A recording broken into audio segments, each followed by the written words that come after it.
1415년 한양 충녕대군의 집에 또 하나의 생명이 태어났습니다. 그 아이는 세종과 소원왕후의 셋째 자녀이자 둘째 딸 정의공주였습니다. 당시 왕실의 기대는 이미 언니 정소공주에게 향해 있었습니다. 첫 손녀로 태종과 원경왕후의 사랑을 툭 차지하던 아이, 장차 세종사가의 중심이 될 것이라 여겨졌던 아이. 그러나 역사는 뜻밖의 방향으로 흐릅니다. 정의공주가 6살이 되던 해 정소공주는 병으로 세상을 떠나고 맙니다. 그 순간 조용히 자라던 둘째 딸 정의공주는 단숨에 세종 가문의 정녀 자리로 올라섭니다. 이 변화는 단순한 호칭의 이동이 아니었습니다. 왕실의 예우, 혼인의 격, 그리고 그녀가 걸어가야 할 인생의 무게까지 모두 바뀌는 순간이었습니다. 정의공주는 세종 일가가 격동을 지나 왕위에 오르는 과정을 가장 가까운 자리에서 지켜본 인물이기도 합니다. 양녕대군의 폐세자, 충녕대군의 세자 책봉, 그리고 세종 즉위. 공주는 어느 날 갑자기 왕의 딸이 된 것이 아니라 그 격변의 소용돌이 한가운데서 조선 왕실의 중심이 바뀌는 장면을 소리 없이 지켜본 침묵의 증인이었습니다. 지금부터 조선의 가장 위대한 왕의 딸이자 세종 가문을 실질적으로 이끌어갔던 정녀 정의공주의 삶을 펼쳐봅니다. 조용하지만 길고 단단했던 그녀의 생애가 담긴 이야기를 들려드리겠습니다. 정의공주가 태어난 1415년은 아직 그녀의 아버지가 왕위에 오르기 전이었습니다. 충녕대군으로 불리던 세종은 이미 학문에 깊은 조예를 보이던 인물이었고 그의 딸 역시 어린 시절부터 남다른 총명함을 드러냈습니다. 정의공주에게는 언니가 하나 있었습니다. 정소공주였습니다. 하지만 1424년 정소공주는 겨우 13살의 나이로 병을 얻어 세상을 떠나고 맙니다. 이로써 정의공주는 세종의 유일한 정녀가 되었고 이후 1450년 정영공주가 태어날 때까지 그 위치를 유지하게 됩니다. 실록의 기록에 따르면 정의공주는 총명하고 지혜로웠습니다. 특히 역산 즉 수학과 천문학에 능했다고 전해집니다. 이는 당시로서는 매우 이례적인 일이었습니다. 여성의 학문 활동이 제한적이던 시대에 공주가 수학과 천문학을 공부했다는 것은 세종의 특별한 교육관을 보여주는 대목입니다. 세종대왕은 학문을 사랑하는 군주였습니다. 그는 자신의 아들들뿐 아니라 딸에게도 학문의 기회를 제공했고 정의공주는 그러한 아버지의 기대에 부응했습니다. 관심사가 맞는 부녀는 함께 천문과 역법에 대해 이야기를 나누었고 세종은 이러한 딸을 각별히 사랑했습니다. 1430년대 초반 정의공주는 축산 안씨 가문의 안맹담에게 하가했습니다. 하가란 신분이 높은 여성이 자신보다 낮은 신분의 남자에게 시집가는 것을 뜻합니다. 왕녀의 경우 이웃나라의 왕이나 왕자와 혼인하지 않는 이상 어떤 남자에게 시집가더라도 하가가 될 수밖에 없었습니다. 안맹담은 1415년생으로 정의공주와 동갑이었습니다. 그는 안망지의 아들로 축산을 본관으로 하는 안씨 가문 출신이었습니다. 특히 그의 대고모는 고려 왕조의 마지막 왕대비인 의화 궁주였습니다. 즉 안맹담은 전 왕조의 왕실과도 연결된 명문가의 자제였던 것입니다. 조선 왕실은 새 왕조를 세웠지만 고려 왕실과 인연이 있는 가문과의 혼인을 통해 정통성을 확보하고 구치배층을 포섭하려 했습니다. 안맹담은 왕의 사위로서 연창이라는 자기를 받았습니다. 정인지가 지은 그의 비명에 따르면 안맹담은 생업을 일삼지 않았다고 합니다. 이는 비난이 아니라 부마로서 상업이나 농업 같은 경제활동에 직접 종사하지 않았다는 뜻입니다. 대신 그는 초소와 활쏘기, 말타기를 잘했으며 음률에도 통달했다고 합니다. 전형적인 양반 사대부의 교양을 갖춘 인물이었던 것입니다. 또한 약물을 갖추어 남들에게 베풀기도 했다는 기록이 있는데 이는 그가 의학 지식도 가지고 있었으며 주변 사람들을 돌보는 덕망 있는 인물이었음을 보여줍니다. 정인지의 비명에는 안맹담의 성품에 대한 더 자세한 묘사가 있습니다. 귀하나 능히 자신을 낮추어 몸가짐에 근신함이 있었으며 부유하나 예를 좋아하여 스스로를 봉양하면은 매우 검약하였다. 능히 근검함으로 집을 건사하고 남과 더불어 경쟁함이 없었다. 덕 있는 이를 높이고 자신을 낮추었으며 남을 존경으로 대하였다. 효성스럽고 형제간에 우애하여 끝내 이간하는 말이 없었다. 이러한 미덕에도 불구하고 안맹담에게는 한 가지 큰 약점이 있었습니다. 바로 술을 지나치게 좋아한다는 점이었습니다. 그는 술로 인해 병을 얻기까지 했는데 장인인 세종대왕은 사위를 불러다가 꾸짖기도 하고 타이르기도 했지만 소용이 없었습니다.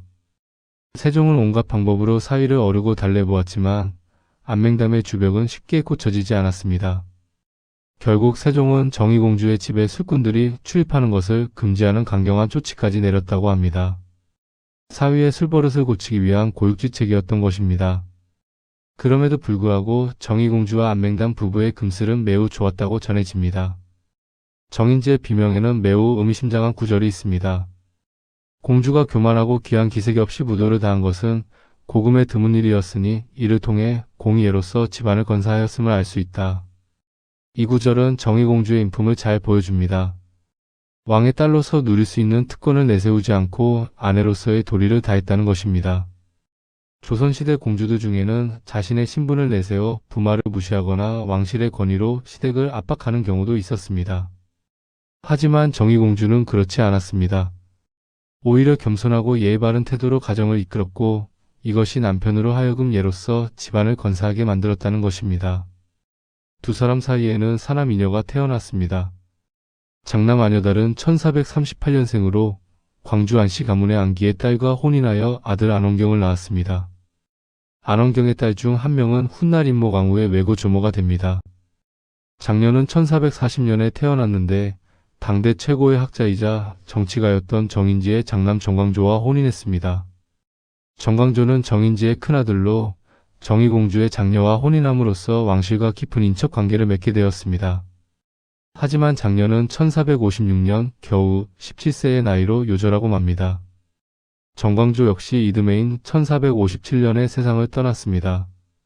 차남 안원천은 1442년생으로 효령대군의 증손녀이자 회의도정 이추의 딸인 전주 이씨와 혼인했습니다. 왕실 종친과 다시 혼인한 것입니다. 안원천과 전주 이씨 사이에서는 아들 안방원과 두 딸이 태어났습니다. 안방원은 훗날 성종의 다섯째 아들 회상군의 장인이 되었고 딸 중 한 명은 정인지의 막내 아들 정상조와 혼인했습니다. 정상조는 선조의 외증조부가 되는 인물로 이로써 정의공주는 선조의 외조상이 됩니다. 하지만 안원천은 1463년 22세의 젊은 나이로 세상을 떠났습니다.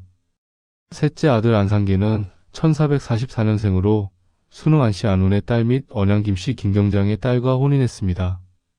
그의 아들 안방영은 월산 대군의 서손자 계림군의 장인이 되었습니다. 넷째 아들 안빈세는 1445년생으로 성주 이씨 이계연의 딸과 혼인하여 아들 안윤성을 비롯한 여러 자녀를 두었습니다. 차녀는 1448년에 태어나 한학의 셋째 아들이자 성종의 어머니이자 인수대비의 남동생인 한칠애와 혼인했습니다. 한칠애는 1441년생으로 차녀보다 7살 많았습니다. 차녀는 1492년까지 살았고 한칠애는 1499년에 세상을 떠났습니다. 흥미롭게도 정의공주는 정인지 가문과 두 번이나 혼인관계를 맺었습니다. 장녀를 정인지의 장남 정광조에게 시집 보냈고 손녀를 정인지의 막내 아들 정상조에게 시집 보낸 것입니다. 정인지는 세종시대의 대표적인 학자이자 정치가로 지편전 학사 출신이며 훈민정음 창제에도 참여했고 고려사와 고려사전료 편찬을 주도했으며 세조 때는 영의정까지 올랐던 인물입니다. 정의공주 가문과 정인지 가문의 이러한 긴밀한 관계는 당대 최고 치식인 가문과 왕실의 결합을 보여주는 사례입니다. 정의공주의 자녀들 중 장녀와 차남 안원천은 어머니 생전에 세상을 떠났습니다. 자식을 먼저 보내는 아픔을 겪으면서도 정의공주는 나머지 자녀들을 잘 키워냈고 그들은 각각 조선 왕실 및 유력 사대부 가문과 혼인하며 가문의 위상을 높여갔습니다. 정의공주는 증조할아버지인 태조 이성계처럼 불교의 깊은 조예를 가지고 있었습니다. 태조는 조선을 건국했지만 평생 독실한 불교 신자로 살았고 왕위를 물려준 후에는 함흥에서 불사에 전념했던 인물입니다. 정의공주는 이러한 증조할아버지의 신앙심을 이어받은 듯합니다. 당시 조선은 숭유옥불 정책을 펼치고 있었습니다. 고려 말기 불교계의 부패와 폐단을 개혁한다는 명분으로 조선 왕조는 사찰의 토지와 노비를 몰수하고 승려의 수를 제한하는 등 불교를 억압했습니다. 하지만 왕실 내에서는 여전히 불교 신앙이 유지되고 있었습니다. 특히 왕실 여성들 사이에서 불교는 정신적 위안처이자 신앙의 대상으로 남아 있었습니다. 세종대왕 자신도 공식적으로는 유교를 국가 통치 이념으로 삼았지만 개인적으로는 불교에 대해 우호적인 태도를 보였습니다. 세종은 소원왕후가 승하했을 때 명복을 빌기 위해 불사를 일으켰고 이로 인해 신하들의 반발을 샀던 적도 있습니다. 정의공주는 이러한 아버지의 영향 아래서 불교 신앙을 자연스럽게 받아들였을 것입니다. 정의공주의 남편 안맹담 역시 독실한 불교 신자였습니다. 정인지의 비명에 따르면 안맹담은 또 불법을 좋아하였으니 이는 대개 천성이 그러한 것이다 라고 기록되어 있습니다. 그는 평소 불경을 읽었고 살생을 싫어하여 양잠도 하지 않았다고 합니다. 양잠은 비단을 얻기 위해 누에를 기르는 것인데 결국 누에고치를 삶아 누에를 죽여야 하므로 살생에 해당합니다. 안맹담은 이를 거부했던 것입니다. 부마로서 부유한 생활을 할 수 있었음에도 불구하고 불교의 계율을 지키며 살았던 것입니다. 정의공주와 안맹담 부부는 함께 불교 신앙을 실천했습니다. 1450년 세종대왕이 승하하고 1446년에는 어머니 소원왕후가 이미 세상을 떠난 상태였습니다. 정의공주는 부모의 명복을 빌기 위해 남편과 함께 문수사를 중창했습니다. 문수사는 문수보살을 주불로 모시는 사찰로 문수보살은 지혜의 보살로 알려져 있습니다. 학문을 사랑했던 세종대왕의 명복을 빌기에 적합한 곳이었습니다. 문수사 중창불사는 단순한 건물 수리가 아니라 사찰 전체를 다시 일으키는 대규모 사업이었습니다. 이를 위해서는 상당한 재정이 필요했을 것이고 정의공주와 안맹담은 사제를 들여 이 일을 추진했습니다. 왕실의 공주로서 부마로서의 지위를 활용하여 부모의 명복을 기원하고자 했던 것입니다. 그런데 1462년 12월 25일 정의공주에게 큰 비극이 찾아왔습니다. 남편 안맹담이 48세의 나이로 갑자기 세상을 떠난 것입니다. 비명에 따르면 천순 6년 임오년 12월 25일 을유에 우리 세종장원대왕의 딸인 정의공주에게 장가든 부마 연창희 안공이 병환으로 집에서 세상을 떠났으니 향년 48세였다. 종척 및 사대부가 모두 놀라고 슬퍼하였다고 기록되어 있습니다. 부음이 궁궐에 전해지자 동생인 세조는 조회를 패했습니다. 국왕이 조회를 패한다는 것은 매우 이례적인 일로 안맹담의 죽음에 대한 세조의 슬픔이 얼마나 컸는지를 보여줍니다. 세조가 내린 사제문에는 어릴 적부터 함께 교유하여 애통함이 마음에 간절히 사무친다는 구절이 있었습니다. 안맹담은 세조보다 2살 어렸지만 어린 시절부터 함께 자란 친구였던 것입니다. 세조에게 안맹담은 단순한 매형이 아니라 중마고우이자 정치적 동지였습니다. 안맹담에게는 양효공이라는 시호가 추중되었습니다. 양은 온화하고 선하다는 뜻이고 효는 부모를 잘 섬겼다는 뜻입니다. 그의 인품과 삶을 잘 요약한 시호였습니다. 남편을 잃은 정의공주의 슬픔은 이루 말할 수 없이 깊었을 것입니다. 그녀는 이미 1456년에 장녀를 잃었고 1463년에는 차남 안온천마저 세상을 떠났습니다. 남편을 잃고 얼마 지나지 않아 아들까지 잃는 이 중에 비극을 겪은 것입니다. 40대 후반에 겪은 이러한 상실은 정의공주를 더욱 깊은 불교 신앙으로 이끌었습니다. 정의공주는 남편의 명복을 빌기 위해 특별한 계획을 세웠습니다. 바로 불경을 간행하는 것이었습니다. 1469년 예종 1년에 정의공주는 지장신앙의 기본 경전인 지장보살 본원경을 간행했습니다. 지장보살 본원경은 망자의 천도와 명복을 기원하는 경전으로 특히 지옥에 떨어진 중생들을 구제하려는 지장보살의 원력을 담고 있습니다. 지장보살은 지옥이 비지 않으면 성불하지 않겠다는 대원을 세운 보살로 죽은 이의 극락왕생을 기원하는 천도 의식에서 중요하게 여겨집니다. 정의공주가 이 경전을 선택한 것은 남편 안맹담이 극락에 왕생하기를 간절히 기원했기 때문입니다. 남편이 세상을 떠난 지 7년 후에 이 경전을 간행했다는 것은 의미심장합니다. 불교에서 7년은 특별한 의미를 가집니다. 또한 경전을 간행하는 것은 단순한 일이 아니었습니다. 목판을 새기고 종이를 준비하고 인쇄하고 제본하는 전 과정에 막대한 비용과 시간이 필요했습니다. 정의공주는 7년이라는 긴 시간 동안 이 불사를 준비하고 추진했던 것입니다. 이 지장보살 본원경은 현재 대한민국 보물 제966호로 지정되어 있습니다. 단순히 고서적으로서의 가치뿐만 아니라 15세기 조선 왕실 여성의 불교 신앙과 출판 문화를 보여주는 귀중한 유물입니다. 경전의 발문이나 강기를 통해 정의공주가 직접 이 불사를 주도했음을 알 수 있습니다. 정의공주의 불교 신앙은 개인적 신념을 넘어 문화적 실천으로 이어졌습니다. 사찰 중창과 경전 간행은 상당한 재력과 의지가 필요한 일이었고 정의공주는 왕실 공주로서의 지위와 자원을 활용하여 이를 실현했습니다. 이는 조선 초기 역불 정책에도 불구하고 왕실 여성들이 불교 문화의 후원자로서 중요한 역할을 했음을 보여주는 사례입니다.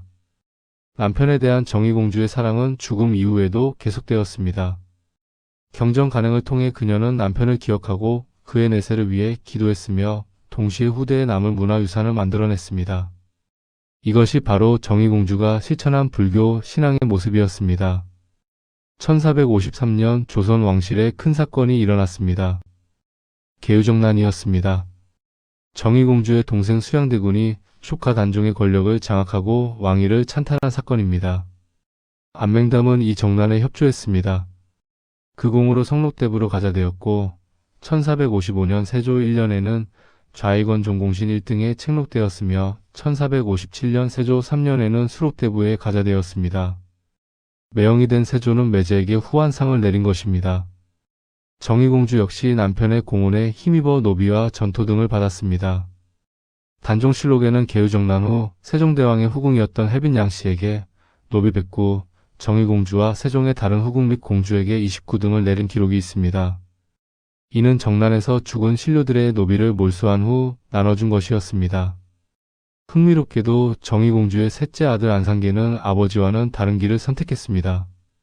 그는 세조의 계유정난에 동조하지 않고 저자도에 응거했습니다. 아버지는 정난에 협조했지만 아들은 외삼촌의 권력 찬탈을 인정하지 않은 것입니다. 안상계는 훗날 예종대에 복관되었습니다. 정의공주의 가족들은 각자의 방식으로 이 정치적 격변기를 헤쳐나갔습니다. 장녀는 젊은 나이에 세상을 떠났고 차남 안원천도 정의공주 생전에 사망했습니다. 넷째 아들 안빈세는 어머니가 병들자 세조가 특명을 내려 벼슬을 7계급이나 올려 동부승지에 임명했습니다. 세조는 누나를 각별히 챙긴 것입니다. 축산안씨 가문의 족보인 축산안씨 대동보에는 흥미로운 기록이 하나 있습니다. 세종대왕이 훈민정음을 창제할 때 정의공주가 크게 도왔다는 내용입니다. 족보에 따르면 세종이 훈민정음을 만들었으나 변음과 토착을 다 끝내지 못해 여러 대군에게 풀게 했으나 모두 풀지 못했다고 합니다. 그러자 정의공주에게 내려보냈고 공주는 곧 풀어서 바쳤습니다. 세종이 크게 칭찬하고 상으로 특별히 노비 수백 구를 하사했다는 것입니다. 이 기록은 매우 흥미롭지만 역사학자들은 신중한 태도를 보입니다. 우선 이 족보가 1976년에 편찬되었다는 점이 문제입니다. 조선시대나 적어도 대한제국 시기의 기록이 아니라 현대에 만들어진 족보이기 때문입니다. 또한 노비 수백 구를 하사했다는 것도 의문입니다. 개국공신에게도 노비는 30여 구를 하사했고 이후 공신들에게도 수명에서 10수명 정도를 하사한 것이 일반적이었습니다. 수백 구라는 것은 너무나 과도한 상입니다. 만약 정말로 그런 일이 있었다면 막대한 재정 부담을 이유로 대간이나 유생들의 반발이 있었을 텐데 그런 기록이 전혀 없습니다. 다만 정의공주가 훈민정음 창제에 전혀 관여하지 않았다고 단정할 수도 없습니다. 훈민정음 완성 직전 정의공주의 양모가 상을 당했을 때 세종대왕이 직접 상복을 입지 말라고 명한 기록이 실록에 있습니다. 성종실록에는 송초관이라는 사람이 양모의 상복을 100일 만에 벗어서 사원부에 탄핵당한 기록이 있는 것으로 볼 때 특별한 이유 없이 이런 명령을 내렸다고 보기는 어렵습니다. 정의공주는 세종대왕이 특별히 총애하던 자식이고 수학과 천문학에도 능했습니다. 이런 상황을 종합하면 다른 왕자들처럼 훈민정음 창제 작업에 참여하거나 지속하도록 세종대왕이 편의를 봐주었다는 추측은 가능합니다. 다만 작은 부분에 협조했을 가능성이 있다는 정도로 보는 것이 타당할 것입니다. 일부에서는 이 기록을 근거로 훈민정음을 정의공주가 만들었다고 주장하기도 합니다. 하지만 이는 역사적 근거가 부족한 주장입니다. 무엇보다 족보의 기록 자체가 세종대왕께서 시제하셨다고 명확히 밝히고 있습니다. 정의공주는 1477년 음력 2월 11일 63세의 나이로 세상을 떠났습니다. 남편 안맹담이 세상을 떠난 지 15년 후의 일이었습니다. 그녀는 아버지 세종, 어머니 소원왕후, 오빠 문종, 조카 단종, 동생 세조를 모두 먼저 보내고 홀로 남아 격변의 시대를 견뎌냈습니다. 그녀의 묘는 서울특별시 도봉구 방학동산 63-1에 있으며 남편 안맹담과 합장되어 있습니다. 1982년 11월 18일에 서울특별시 유형문화유산 제43호로 지정되었습니다. 흥미롭게도 받침돌은 거북 조각 형상인데 일설에 따르면 경복궁의 투상으로 있던 것 중 하나를 왕명으로 이곳에 가져온 것이라고 합니다. 머릿돌에는 용 조각 2마리가 정교하게 새겨져 있습니다. 비문을 지은 사람은 정인지이고 글씨를 쓴 사람은 정의공주의 넷째 아들 안빈세입니다. 묘역 인근에는 연산군과 거창군 부인 신씨내외의 태종의 후궁이었던 의정공주 조씨의 연산군의 정녀였던 폐휘신공주와 폐능향이 구문경 내외의 묘가 위치해 있습니다. 조선 왕실의 여러 인물들이 한 곳에 모여 있는 것입니다. 정의공주의 삶은 조선 초기 왕실 여성의 한 전형을 보여줍니다. 그녀는 왕의 딸로 태어나 특권을 누릴 수 있었지만 동시에 왕실의 정치적 격변 속에서 복잡한 선택을 해야 했습니다. 그녀의 이름 정의는 정숙하고 아름답다는 뜻입니다.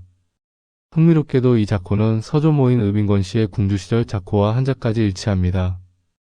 정의공주는 총명함으로 아버지의 사랑을 받았고 겸손함으로 주변의 존경을 받았습니다. 그녀는 불교 신앙을 통해 영적 위안을 찾았고 경전관행을 통해 남편에 대한 사랑을 표현했습니다. 그녀의 후손들은 조선 왕실의 핵심이 되어 왕조의 역사를 이어갔습니다.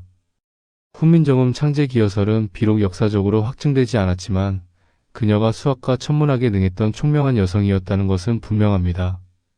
여성의 교육 기회가 제한적이었던 시대에 세종대왕은 딸에게도 학문의 문을 열어주었고 정의공주는 그 기회를 충분히 활용했습니다. 정의공주는 1415년에 태어나 1477년에 세상을 떠날 때까지 63년을 살았습니다. 그 63년은 조선이 건국의 혼란을 정리하고 문화를 꽃피우고 다시 왕권을 둘러싼 피비린내 나는 권력 투쟁을 겪던 시기였습니다. 정의공주는 그 모든 것을 목격하고 경험하며 왕실 여성으로서 할 수 있는 역할을 다했습니다.